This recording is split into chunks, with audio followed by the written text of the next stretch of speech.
Welcome to in modern chemistry classes और modern chemistry classes के YouTube channel पे आपका स्वागत है। आज से जो वीडियो अपलोड हो रहा है मॉडर्न केमिस्ट्री क्लासेस के चैनल पे, इसमें सभी चैप्टर्स का जो इम्पोर्टेंट ऑब्जेक्टिव्स हैं उनको हम अभी आपको यहाँ बताएंगे। मैक्सिमम क्वेश्चन जो आते हैं वो हर एक ऑब्जेक्टिव का जो क्वेश्चन है वो बहुत ही इम्पोर्टेंट है और प्रत्येक चैप्टर क्वेश्चन यहाँ पर डील हम करेंगे कैसे होता है। तो देखिए, इसमें पहला क्वेश्चन अगर बात करें, पहला क्वेश्चन का तो क्वेश्चन क्या है, एफसीसी इकाई सेल में परमाणुओं की संख्या कितनी होती है? परमाणुओं की संख्या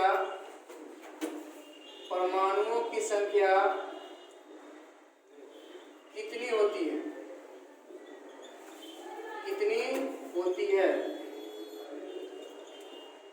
तो देखिए, इसकी रिगार्डिंग जितना कॉन्सेप्ट होगा हम सबको बता रहे हैं।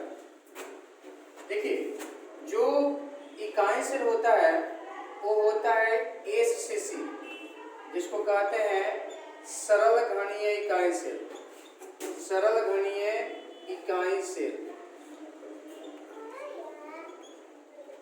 नेक्स्ट होता है एफसीसी, जिसको कहा जाता है फलक केंद्रित इकाई सेल। फलक केंद्रित इकाई सेल। नेक्स्ट है बीसीसी, जिसको कहा जाता है पिंड केंद्रित इकाई सेल। और लास्ट होता है ईसीसी, जिसको कहा जाता है आद्य केंद्रित इकाई सेल। इसमें आपको हम 4 ऑब्जेक्टिव बता रहे हैं। क्वेश्चन तो केवल ये है कि एफसीसी इकाई सेल में परमाणु की संख्या कितनी होती है, तो इसका तो हम आपको बता देंगे। लेकिन ये हो सकता है ये चारों में से क्वेश्चन है। एफसीसी की जगह एसीसी भी हो सकता है, बीसीसी भी हो सकता है और ईसीसी भी हो सकता है। अगर इसके जगह पे चारों में से कोई होगा तो कैसे बनाएंगे? तो देखिए, सिंपल क्यूबिक यूनिट सेल यानी सरल घनीय इकाई सेल में जो परमाणुओं की संख्या होती है वो होती है 1.8 × 8 यानी 1 परमाणु। कितने परमाणु होता है? 1 परमाणु होता है, क्योंकि प्रत्येक गोला 8 गोले से कनेक्ट होता है और ऐसा सब कितने गोला होता है? 8 से कितना होगा? 1 परमाणु। कहे कि एफसीसी में फलक केंद्रित इकाई सेल में कितने परमाणु होते हैं? तो देखिए बाबू, फलक केंद्रित जो इकाई सेल होता है, फलक केंद्रित इकाई सेल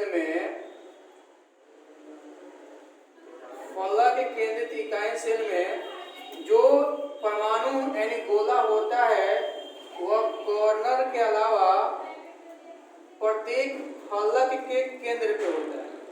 प्रत्येक फलक के केंद्र पे होता है। तो कॉर्नर के लिए होता है 1/8 × 8। ये कॉर्नर के एटम्स के लिए हो गया। अब प्लस फलक यानी जो फेस पे होता है वह अलग 6 से होता है। एक फलक का होता है 1/2। अब ऐसा तो कितने हैं? 6 होते हैं। तो 3 यानी कितना हो गया? 4 परमाणु। यानी फलक केंद्रित में कितने परमाणु होते हैं? 4 परमाणु। बीसीसी में कितने होते हैं? अब देखिए, हम लोग बीसीसी में जानेंगे कि बीसीसी में कितने परमाणु होते हैं। तो बीसीसी में क्या होता है बाबू कि प्रत्येक कॉर्नर पे होता है और उसके अलावा एक बॉडी के अंदर होता है। तो कॉर्नर के लिए क्या हो गया? 1/8 × 8 और प्लस जो बॉडी के अंदर होता है वह किसी से कनेक्ट में नहीं होता है, वो पूरा अकेला हो जाता है, खत्म हो गया। यानी 1 1 कितना, यानी 2 परमाणु।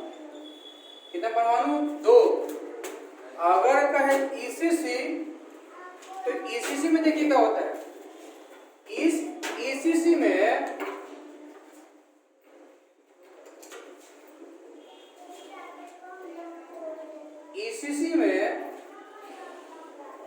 जो एटम्स होते हैं वह कॉर्नर के अलावा 2 ऑपोजिट फेस पे होते हैं, विपरीत फलक पे होते हैं। क्लियर, विपरीत फलक पे होते हैं, मतलब कि 1/8 × 8 कॉर्नर के लिए, और इसमें 2 ही ऐसा गोला होता है जो एक दूसरे के विपरीत फलक पे होते हैं। तो एक का 1/2 ऐसे कितना है, 2। कितना हो गया, यानी 2 परमाणु। अगर आपसे क्वेश्चन पूछे, क्वेश्चन था एफसीसी में कितना होगा, मैंने आपको 4 कंसेप्ट बताया। अगर एफसीसी में पूछेगा तो 4 परमाणु, एसीसी में पूछेगा तो 1 परमाणु, बीसीसी में पूछेगा तो 2 परमाणु, और ईसीसी में पूछेगा तो 2 परमाणु। क्लियर, मैंने इस कॉन्सेप्ट से 4 आपको ऑब्जेक्टिव क्लियर कर दिए। क्लियर, अब देखिए, अब इसी कॉन्सेप्ट से रिगार्डिंग हम आपको एक और क्वेश्चन बताते हैं। आप जितने भी हम बताएंगे यहाँ पर ऑब्जेक्टिव, सब आप में इम्पोर्टेंट है और आपके एग्जाम में आने की पूरी संभावनाएं हैं। तो ये मैंने पहले तरह का ऑब्जेक्टिव से रिगार्डिंग जितने भी क्वेश्चन आते हैं मैंने बता दिया। अब हम आप बताते हैं कि एक ऑब्जेक्टिव आता है, ऑब्जेक्टिव नंबर 2। ऑब्जेक्टिव में 2 आता है कि जैसे मान लीजिए किसी क्वेश्चन में दिया रहे,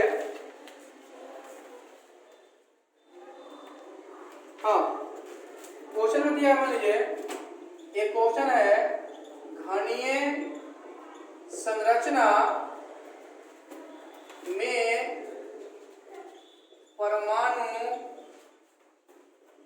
ए कोना, कोना का मतलब कॉर्नर, कोना का मतलब कॉर्नर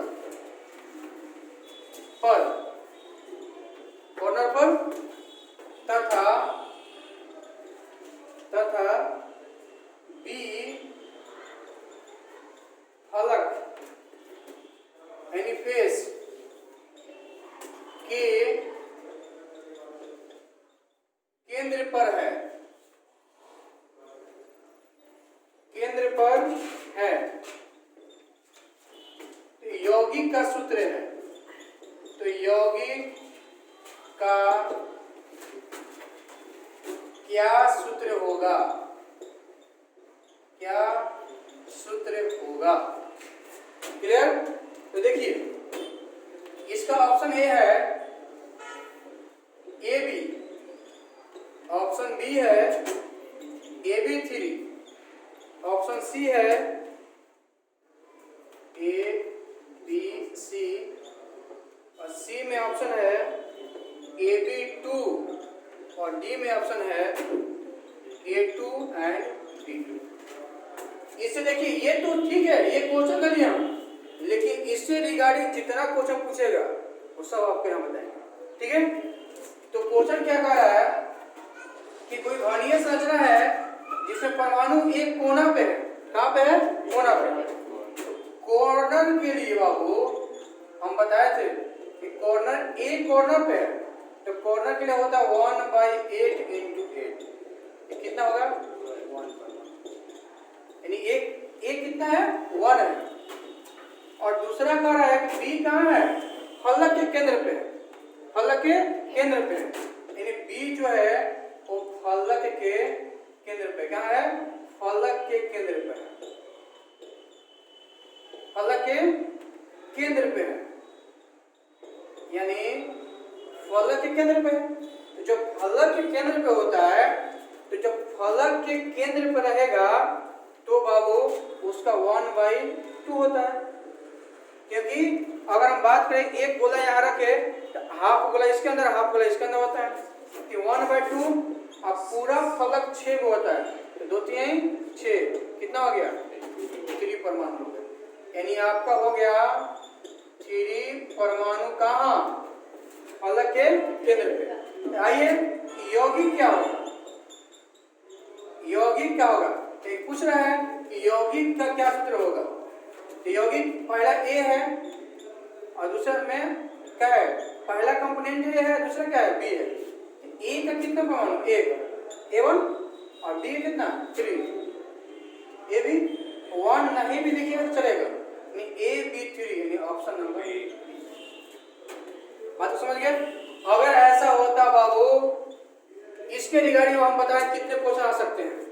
मान लीजिए क्वेश्चन का था कि घनीय संरचना में परमाणु एक कोना पे है तथा बी जो है वह बॉडी के यानी इकाई सेल के कोण है, मतलब पिंड में केंद्र में, यानी ए हो गया कोना पे यानी कॉर्नर पे, और जो बी हो गया वो बॉडी के केंद्र पे यानी पिंड के केंद्र पे है, पिंड के केंद्र पे है। मान लीजिए कह दे एक कॉर्नर पे है, तो कॉर्नर के लिए क्या होता है 1/8 × 8 यानी कितना हो जाएगा 1 हो जाएगा। अब बी का बात कर रहा है तो बी बोल रहा है कि पिंड के केंद्र पे है, तो जो पिंड के केंद्र में होता है उसका डिवाइड नहीं होता, वो अकेला 1 ही रहता है। बी हो गया 1, तो यौगिक क्या हो जाएगा ए और बी। एक कितना है 1 है, बी कितना है 1 है, तो आंसर हो जाएगा क्या 1। क्वेश्चन बदल सकता है। मान लीजिए क्वेश्चन ए कह दे कि फलक पे है, बी कह दे केंद्र पे है, तो निकल जाएगा ना। इस तरह से जितना क्वेश्चन है आप यहाँ से सोल्व कर सकते हैं। कॉन्सेप्ट यही है, ए को निकालना है, बी को निकालना है, जिसका जितना है उतना लिख देना, वही आपका सुटेबल आंसर होगा। क्लियर। इसका एक एनसीईआरटी क्वेश्चन है, आप उसको देख लीजिएगा, कोई दिक्कत कुछ नहीं करना है, जितना कहेगा जहां जहां है उसका वहां पे उतार देना है। ठीक है। ये सेकंड टाइप का जितना न्यूमेरिकल होता है आप यहां से सोल्व कर सकते हैं, आप यहां से सोल्व कर सकते हैं आसानी से। कौन कितने तरह का क्वेश्चन आएगा ये आप यहां समझ सकते हैं। ये दूसरा टाइप का क्वेश्चन था, इस चैप्टर का दूसरे टाइप का क्वेश्चन था जो यहां से हो सकता है। क्वेश्चन को चेंज कर दें तो जितने तरह का आएगा आप यहां सोल्व कर सकते हैं। अगला क्वेश्चन आया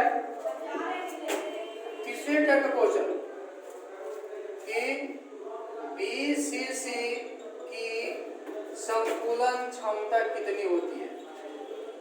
संकुलन क्षमता कितनी होती है, कितनी होती है, यानी बीसीसी की संकुलन क्षमता कितनी होती है। तो बाबू इससे क्वेश्चन बहुत सारा कर सकता है। क्वेश्चन कह सकता है कि आपको ज्यादातर पूछता है एफसीसी का और बीसीसी का, यही दोनों जगह क्वेश्चन पूछता है, एफसीसी और बीसीसी का। तो आप क्या कीजिएगा कि आप अपने थ्योरी के चैप्टर में से बीसीसी, एफसीसी, एससीसी, ईसीसी सबका संकुलन क्षमता याद करें। ठीक है।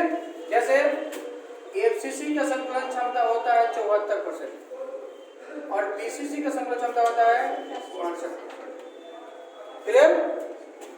बीसीसी का 62% और एफसीसी का 74% होता है। अब क्वेश्चन देखिए, हम इसमें 3-4 तरह का क्वेश्चन बता रहे हैं आपको। पहला कह रहा है कि बीसीसी का संकुलन क्षमता क्या पूछ सकता है, दूसरा एफसीसी का संकुलन क्षमता पूछ सकता है। 2 क्वेश्चन हो गया। तीसरा क्वेश्चन कहेगा कि बीसीसी में संकुलन क्षमता होने के बाद कितना जगह खाली बच जाता है, कितना जगह खाली बच जाता है।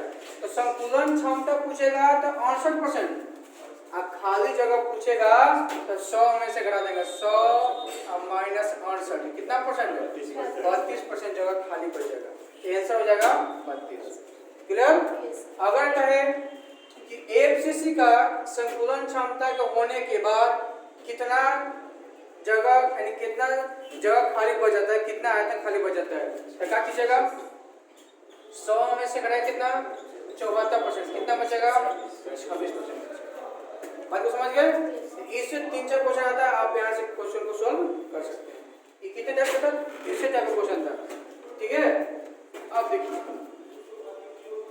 जितना क्वेश्चन बता रहे हैं बाबू सब अपने आप बहुत अच्छा क्वेश्चन है, ठीक है। चलिए अगला क्वेश्चन है चौथा था बाबू, चौथा, निम्नलिखित में से कौन सही है? निम्नलिखित में से कौन सही है? निम्नलिखित में कौन सही है? पहला क्वेश्चन है, पहला ऑप्शन है D बराबर m/na इंटू a का क्यूब। दूसरा क्वेश्चन है n लिखा हुआ है mn divide by na into a cube. Option number C है d is equal to m by a cube. और डी ऑप्शन है d बराबर नहीं केवल ये दिया हुआ है 1 by na into a cube. ये 4 ऑप्शन है आपका। ये बाबू घनत्व का फॉर्मूला दिया है, किसका? घनत्व का। तो देखिए बहुत सिंपल सी बात है, घनत्व का फॉर्मूला होता है m गुणे z बटा में na गुणे a क्यूब। ये आपका घनत्व का फॉर्मूला होता है, क्लियर। लेकिन क्वेश्चन में इसने z की जगह क्या दे दिया है? n, इसमें से नहीं है, क्लियर। तो देखेंगे कि d का ये फॉर्मूला कौन मैच कर रहा है इसमें। m n की जगह क्या कर दिया है? z m n गुणे na divide by na into a cube, यानी ऑप्शन नंबर बी सही है। अब इससे जितने तरह का क्वेश्चन पूछेगा वो सब बता रहे हैं। ये तो पहले था। अब यहाँ देखिए जरा, अगर क्वेश्चन पूछे कि FCC का संतुलन क्षमता क्या, सॉरी FCC का घनत्व क्या होगा, यानी फलक यानी इकाई सेल है उसका घनत्व क्या होगा। तो घनत्व के देखिए बाबू FCC में परमाणु की संख्या कितनी होती है? 4, बोलो जी 4 होता है। तो बाबू तो बताओ D बराबर क्या होता है? m गुणे z बटा na इंटू a का क्यूब होता है। जहाँ na एवोगाड्रो संख्या है, m आणविक द्रव्यमान है, z परमाणुओं की संख्या है और a क्यूब क्या है? इकाई सेल का आयतन है। तो जरा बताइए z का मान कितना? 4, आंसर होगा 4m बटा na और गुणे a। अगर इसी क्वेश्चन में कह दे कि BCC के लिए क्या होगा, BCC के लिए घनत्व क्या होगा, तो BCC में z का मान कितना होता है? 2। देखिए फॉर्मूला क्या हो जाएगा? 2m बटा na और गुणे। तो बाबू ये तो सिंपल घनत्व का था। अगर किसी इकाई सेल का कमा देगा, FCC पूछे, BCC पूछे, ECC पूछे या ACC पूछे, किसी का पूछे तो आप यहाँ पर किसका मान रख दीजिएगा? आप यहाँ पर z का मान रख के ऑप्शन को मिला लीजिएगा, कौन इसमें से ऑप्शन सही है। क्लियर। मैंने 4 तरह का क्वेश्चन बताया, चारों का जवाब बताया, ठीक है। और चारों से मैंने बहुत सारा क्वेश्चन आपको बता दिया, ठीक है। आप ध्यान दीजिए। हम एक क्वेश्चन उठा रहे हैं और उससे रिगार्डिंग जितने भी क्वेश्चन है सब आपको करना है। 4 क्वेश्चन है, चारों बहुत अपने आप में जवाब क्वेश्चन है। अगला क्वेश्चन बाबू,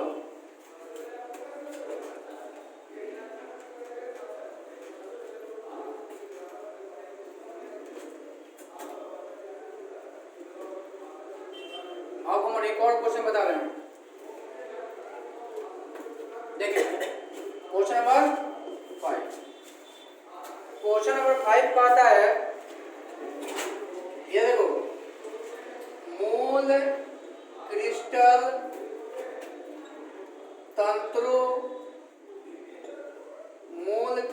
तंत्रों की संख्या कितनी होती है? कितनी कितनी होती है।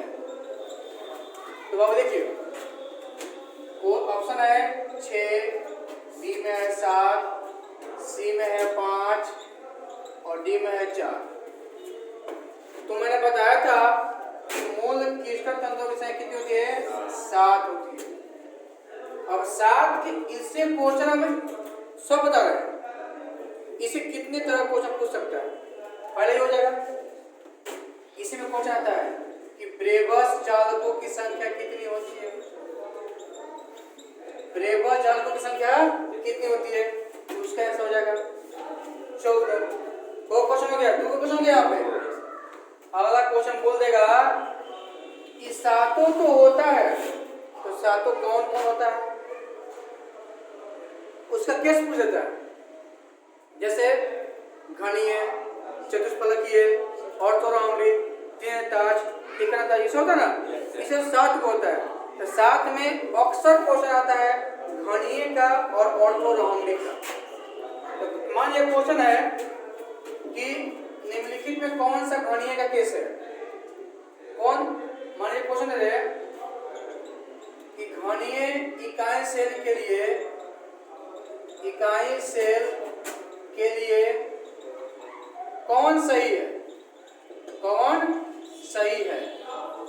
तो मैंने आपको केस पढ़ाया था कि घनीय इकाई सेल में A बराबर B बराबर C होता है और अल्फा बराबर बीटा बराबर गामा बराबर 90 डिग्री होता है, रहेगा ना। इस तरह से आपको 4 केस रहेगा। तो इसमें से इकाई सेल घनीय के लिए कौन आपको सही रहेगा, इस घनीय में क्या होता है, A बराबर B बराबर C होता है और तीनों कोण कितना होता है, 90 डिग्री। हमारा क्या होगा, इसका सही होगा। और बाबू इसी कोर्स में एक और क्वेश्चन पूछा 7वां नंबर, एक और पूछ देगा ऑर्थोरॉम्बिक के लिए। किसके लिए, ऑर्थोरॉम्बिक, ऑर्थोरॉम्बिक, ऑर्थोरॉम्बिक के लिए कौन सा ऑप्शन है, एक पूछते दोनों, ये घनीय का केस हो गया और ये ऑर्थोरॉम्बिक का।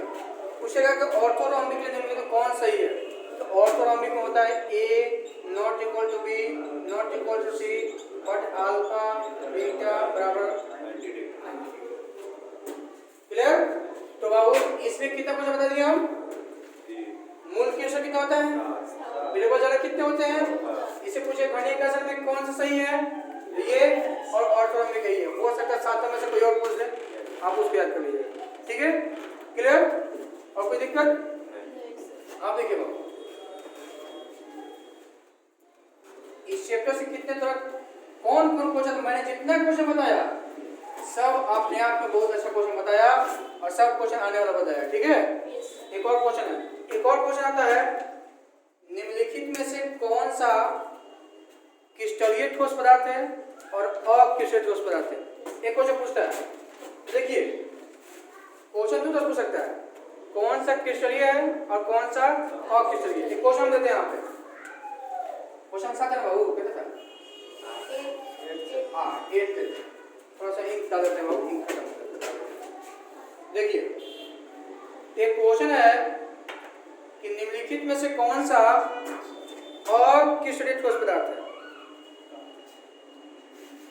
निम्नलिखित में से कौन सा अक्रिस्टलीय ठोस पदार्थ है, उससे रिगार्डिंग आप जितना क्वेश्चन होगा पूरा का लिख लीजिए। तो देखिए क्वेश्चन कर रहा है 8 नंबर कि निम्नलिखित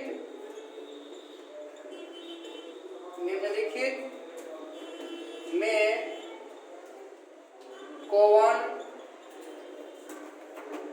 अक्रिस्टलीय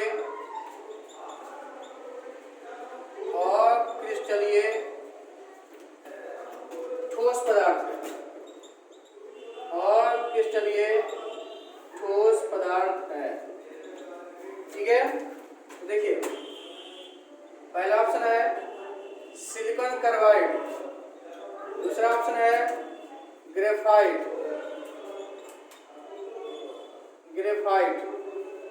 और सी ऑप्शन है सिलिका ऑक्साइड, यानी कांच, और डी है एलम, क्रोम एलम, ठीक है। अब देखिए इसमें से कौन सा अक्रिस्टलीय ठोस पदार्थ है। तो अगर ऑप्शन में अक्रिस्टलीय में और ऑप्शन में अगर आपको आए सिलिका ऑक्साइड आए, या आपको कांच आए, या आपको रबर आए, या आपको लकड़ी आए, वो सब क्या है, वो सब आपका अक्रिस्टलीय ठोस पदार्थ है। हो सकता है इसके जगह आपको दे दे मान लीजिए कांच, इसकी जगह रबर ना बाबू, इसकी जगह लकड़ी दे दे, हैं, इसकी जगह पत्थर दे दे, ये सब क्या है अक्रिस्टलीय ठोस पदार्थ है। हमने इसमें इतना क्वेश्चन बता दिया, ये नहीं बताया क्वेश्चन में इतना बता दिए, यानी आपका ऑप्शन नंबर सी। अब इसमें से कोई ऑप्शन होगा आप उसको टच कीजिए। बात तो समझ गए। ये क्वेश्चन था 8 प्रकार में, 8 प्रकार में लगभग आपको 20 से 25 क्वेश्चन बता दिए। कितने क्वेश्चन? 20 से 25 क्वेश्चन बता दिए हम, ठीक है। अब देखिए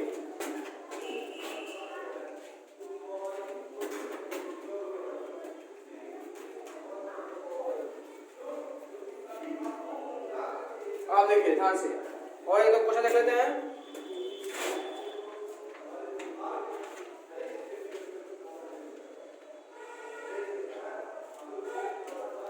मैंने आपको लगभग जितने तरह का था क्वेश्चन बता दिए, और कोई होगा।